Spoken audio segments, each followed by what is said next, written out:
Hello friends, मैं doctor ज्योति शेरावत आपका अपने यूट्यूब चैनल आयुर्वेद युग में स्वागत करती हूँ। आज का टॉपिक है सेमी सॉलिड डोसेज फॉर्म और उसमें हम क्रीम्स के बारे में आज पढ़ेंगे। So let's get started.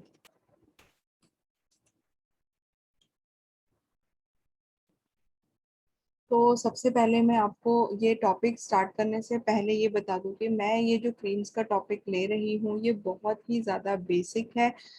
Means बहुत ज़्यादा डीप में मैं नहीं जाऊंगी। सुपरफिशियल जो इम्पोर्टेंट चीज़ें होती हैं रिगार्डिंग क्रीम मैं आपके साथ डिस्कस करूंगी। फर्स्टली इसकी डेफिनेशन मीन्स इसका इंट्रोडक्शन पहले मैं आपको दे दूँ। उसमें डेफिनेशन की सबसे पहले बात आती है कि ये जो क्रीम होती है ये एक सेमी सॉलिड डोसेज फॉर्म में आती है। मींस इसके अंतर्गत आती है जिसके अंदर एक या एक से ज़्यादा सब्सटेंसेस एक सुटेबल बेस के अंदर इन द डिसॉल्व्ड फॉर्म और डिस्पर्स्ड फॉर्म मींस इन दोनों में से किसी एक कंडीशन में वो रहते हैं।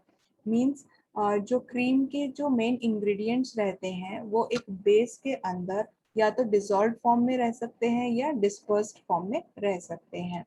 uh, तो क्या हो गया, मतलब it is defined as a semi solid dosage form containing one or more drug substances dissolved or dispersed in a suitable base। दूसरी बात, अभी क्रीम्स के बारे में ही अगर हम बात करें तो जो सेमी सॉलिड डोसेज फॉर्म के अंतर्गत ये जो क्रीम आई है उसमें जो इसका इमल्शन रहता है वो ऑयल और वाटर का रहता है। मींस जो बेस रहेंगे या इसका जो इमल्शन तैयार होगा वो ऑयल और वाटर का रहता है। They are of softer consistency and lighter than ointments. जैसे कि मैंने इससे पहले जो टॉपिक डिस्कस किया था सेमी सॉलिड डोसेज फॉर्म, उसमें मैंने आपके साथ ऑइंटमेंट टॉपिक डिस्कस किया था। तो उससे ये लाइटर होता है क्रीम। जो semi solid emulsion of either this is oil in water type और water in oil type. Means जो आप क्रीम तैयार करते हैं वो या तो उनका emulsion oil in water based होगा या टाइप होगा या फिर वो वाटर इन ऑयल टाइप होगा। चलो थोड़ा सा आगे और डिस्कस करते हैं। जो इसकी क्लासिफिकेशन है, क्रीम्स को टू टाइप्स में डिवाइड किया गया है। एक एक्वस क्रीम के नाम से और एक ऑयली क्रीम्स। जो एक्वस क्रीम्स रहते हैं वो ऑयल इन वाटर क्रीम्स हैं और जो ऑयल क्रीम्स हैं वो वाटर इन ऑयल क्रीम्स कहलाते हैं। जो कि एक्वस क्रीम जो है that is oil in water, उसके थ्री डिवीजन है। एक anionic cream, cationic cream, non ionic creams. और जो ऑयली क्रीम्स है that is water in oil creams. This is divided into two types, that is sterol cream and soap creams. आगे जो मैं आपके साथ डिस्कस करूंगी बहुत ही ज़्यादा बेसिक है। मींस मैं आपके साथ में सिर्फ एक्वस क्रीम क्या है और ऑयली क्रीम क्या है ये बताऊंगी और एक basic method of preparation cream का शेयर करूंगी। मींस इनको मैं अलग अलग डिफाइन नहीं करूंगी क्योंकि ये सारे के सारे जो एक बेसिक मेथड के अंतर्गत ही आ जाते हैं। मींस इनका प्रिपरेशन सेम रहता है, बस इनका जो बेस होता है जिसके अंदर हम ये तैयार करते हैं वो सुटेबली इनके लिए जो सुटेबल होगा वो हमें चूज करना पड़ता है। मींस जो बेसिक मेथड ऑफ प्रिपरेशन है वो मैं आपके साथ शेयर करूंगी, बट इनके base according to the type वो चेंज हो जाता है। अब बात आती है टाइप की। जैसे कि मैंने आपके साथ कहा कि मैं एक्वस क्रीम और ऑयली क्रीम के बारे में सिर्फ बताऊंगी कि आखिरकार ये होता क्या है। तो इसमें क्या है, जो ऑयल इन वाटर है cream that is aqueous cream, इसमें क्या होता है कि जो स्मॉल ड्रॉपलेट्स रहते हैं ऑयल के। अब ये क्या है, ऑयल इन वाटर। तो जो इसमें स्मॉल ड्रॉपलेट्स मीन्स किसकी, ऑयल की small droplets disperse in a continuous water phase. Means छोटे छोटे ड्रॉपलेट्स के फॉर्म में ऑयल जो है वो एक कंटिन्यूस वाटर फेज में डिस्पर्स्ड फॉर्म में रहते हैं, बिखरे हुए रहते हैं। जबकि जो वाटर इन ऑयल रहता है creams that is oily creams, उसमें क्या रहता है, इसके बिल्कुल ऑपोजिट रहता है कि जो स्मॉल ड्रॉपलेट्स ऑफ वाटर हैं वो डिस्पर्स्ड रहते हैं इन कंटिन्यूस ऑयली फेज के अंदर। तो ये इसमें डिफरेंस है सब। उसके बाद जो हमारा एक्वस क्रीम्स रहते हैं वो बहुत ज़्यादा लेस ग्रीसी रहते हैं और इजीली वॉशेबल रहते हैं। और ये जो रहते हैं ये बहुत ज़्यादा अच्छा मॉइस्चराइजिंग अपनी बॉडी को प्रोवाइड करते हैं, एक बैरियर मतलब क्रिएट कर देते हैं जो कि reduce water loss from the stratum corneum outer most layer of the skin, तो वो रिड्यूस करता है। मीन्स जो भी वहाँ का मॉइस्चर रहता है वहाँ को वो रिड्यूस करता है, तो उससे क्या होगा कि मॉइस्चराइजिंग मेंटेन रहती है। और इसमें क्या है कि ये लेस ग्रीसी रहते हैं और इजीली वॉशेबल हैं as compare to the oily creams. अगर बात करी जाए इमल्सिफाइंग एजेंट की, तो इसमें नेचुरली जो ओरिजिन नेचुरल भी जहाँ से ओरिजिन जिनका होता है is of natural origin, that is bee wax, wool, alcohol या फिर वुल फैट यूज किया जाता है एज अ इमल्सिफाइंग एजेंट।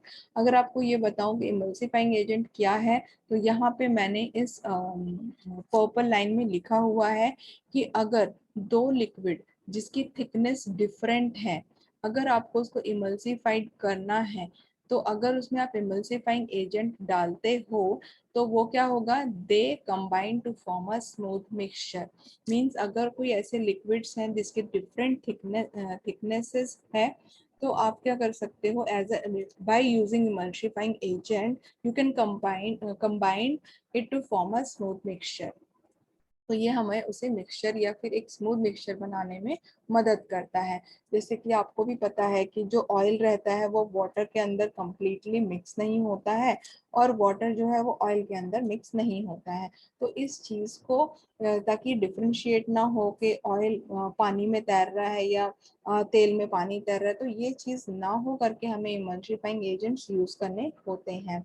जो अपने एक्वास क्रीम्स रहते हैं वो इमोलिएंट होते हैं, means having a quality of softening और सूदनिंग द स्किन। उसके बाद ये क्रीमी होती हैं, वाइट होती हैं, ट्रांसल्यूसेंट होती हैं, फॉर एग्जांपल वैनिशिंग क्रीम्स। और इसमें एक एग्जांपल हो गया है ऑयली क्रीम्स में आपके जो कोल्ड क्रीम्स होते हैं, वो बहुत अच्छा मॉइस्चराइजिंग करते हैं जो आप सर्दियों में लगाते हैं। तो ये बात हो गई इसके टाइप्स की। अब बात करते हैं इस क्रीम्स की, मतलब दो इसमें फॉर्म में आती हैं। सिंपल सी बात है, कॉस्मेटिक पर्पस के लिए और एक मेडिकेटेड क्रीम्स रहते हैं। जो कॉस्मेटिक क्रीम्स रहते हैं, all purpose cream like baby cream, barrier cream, bleaching cream, cleansing cream, cold cream, hair cream, hand cream, vanishing cream, ठीक है। तो ये कॉस्मेटिक पर्पस से। बट जो मेडिकेटेड पर्पस से आते हैं उसके अंदर क्या है, कुछ एक्टिव फार्मास्यूटिकल इंग्रेडिएंट्स रहते हैं, जो कि मतलब आप अगर चाहो तो उसको रेक्टल में, वजाइनल में या स्किन में कोई इशू हुआ है या प्रॉब्लम है, कोई पैथोलॉजिकल कंडीशन में उस पर अप्लाई करने के लिए जो आप क्रीम्स यूज कर सकते हैं, तो वो हो गई medicated creams. For example, citramide cream used as antiseptic, zinc oxide cream used as astringent, hydrocortisone cream treat rashes like poison oak। ये हो गए आपके मेडिकेटेड क्रीम के एग्जांपल्स। अब इसका मैंने आपसे कहा था कि मैं बेसिक मेथड इसके क्रीम के प्रिपरेशन का शेयर करूंगी, तो ये जो है this is the basic method, जहाँ पे अब जितने टाइप्स हमने स्टार्टिंग में पढ़े थे उसी टाइप से, इसी मेथड से वो जो क्रीम्स हैं वो बनाई जाती हैं। बट सुटेबली जो उनके लिए जो सुटेबल बेस है वो एक मेन अलग अलग हो जाता है, ठीक है। तो क्या है बेसिक मेथड, सबसे पहले आपने ये जो क्रीम्स बनते हैं वो फ्यूजन मेथड से बनते हैं। फ्यूजन मींस कंबाइन करना किसी चीज को, तो फ्यूजन, ठीक है।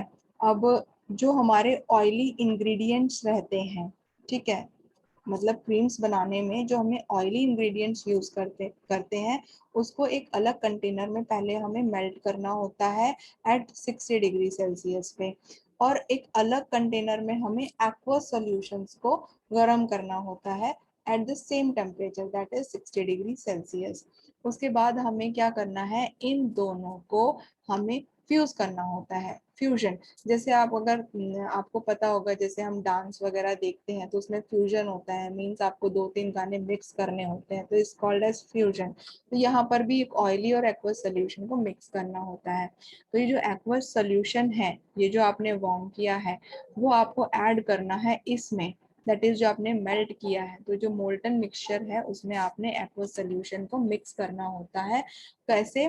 तो उसका जो कांस्टेंट स्टरिंग टोटली उसके अंदर होते रहना चाहिए। मींस जो मोल्टन आपने मिक्सचर लिया हुआ है उसके अंदर जब आप एक्वस सोल्यूशन डालोगे तो आपको वो कंटिन्यूअस स्टर करना है जब तक वो ठंडा ना हो जाए। ठीक है। Stirring to cool its temperature. For example phenoxy ethanol aqueous cream DP, ये एक आपका एग्जाम्पल है जो कि इस मेथड से प्रिपेयर किया जाता है। ऐसे ही बाकी भी जो एग्जाम्पल्स थे या जो क्लासिफिकेशंस थी उसके अंदर जो मैंने टाइप शेयर किए हैं सेम मेथड से प्रिपेयर होते हैं।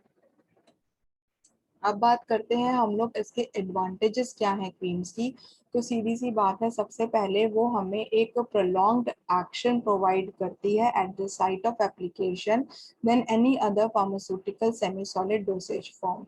मींस क्रीम बाकी के कंपैरिजन में, मींस कोई भी अदर क्रीम है, ऑइंटमेंट्स हैं, पेस्ट हैं, उसके कंपैरिजन में जो क्रीम है वो हमें प्रोलॉन्ग्ड एक्शन प्रोवाइड करती है।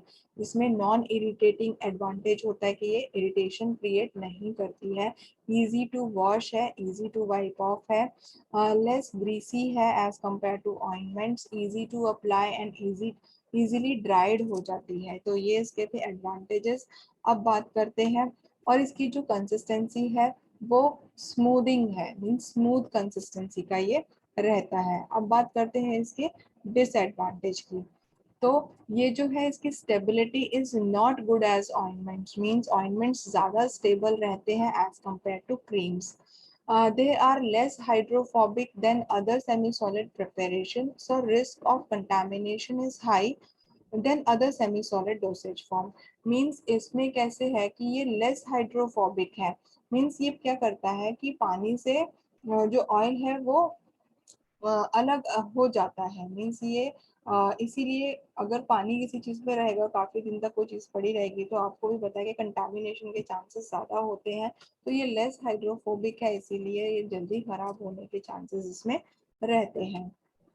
अब बात करते हैं हम इसके कुछ ऐसी बातें जो हमें याद रखनी चाहिए इसके बारे में, कि it should liquefy at body temperature. आप क्रीम लेते हैं, सीधी सी बात है, हाथ पे जब आप उसको हैंड से रब करते हैं तो आपने देखा होगा कि वो दिखनी बंद हो जाती है या मेल्ट हो जाती है, लिक्विफाई हो जाती है, तो वो हो जानी चाहिए। It should penetrate the epidermis. It viscosity should be low enough to permit easy spreading. It should be non-toxic, it should be non-irritant, and it should be non-inflammatory. These are the points to be remembered. अब बात करते हैं हम इसकी packing और storage की। तो हम इसको जार्स में पैक कर सकते हैं जिसमें माउथ के जो ग्लासेस वाइड होते हैं वो वाले यूज कर सकते हैं, या प्लास्टिक जार्स यूज कर सकते हैं। अगर आपको जार्स यूज नहीं करने हैं तो आप ट्यूब्स भी यूज कर सकते हैं, चाहे वो एल्यूमिनियम की ट्यूब्स हो या फिर आपकी प्लास्टिक की ट्यूब्स हो। पैकेजिंग के बाद आती है लेबलिंग की। ये चीज हमेशा उसके ऊपर लेबलिंग होनी चाहिए कि for external use only. Then storage. Creams should be stored in well closed containers in cold place. बहुत ही ज़्यादा हॉट टेम्परेचर पे आप रखोगे तो वो खराब हो सकता है, क्योंकि वो हाइड्रोफोबिक लेस हाइड्रोफोबिक है, तो वो खराब होने के चांसेस उसमें ज़्यादा हैं। Thank you friends. अगर आपको मेरे ये जो वीडियोस हैं अच्छे लग रहे हैं तो प्लीज़ मेरे चैनल को सब्सक्राइब कीजिए, लाइक का बटन दबाइए, और अगर आपने अभी तक सब्सक्राइब नहीं किया है तो सब्सक्राइब के साथ साथ बेल आइकन बटन को भी प्रेस कीजिए ताकि आपको पर्सनलाइज्ड नोटिफिकेशंस मेरे अपकमिंग वीडियोस के मिलते रहें। Thank you for now friends.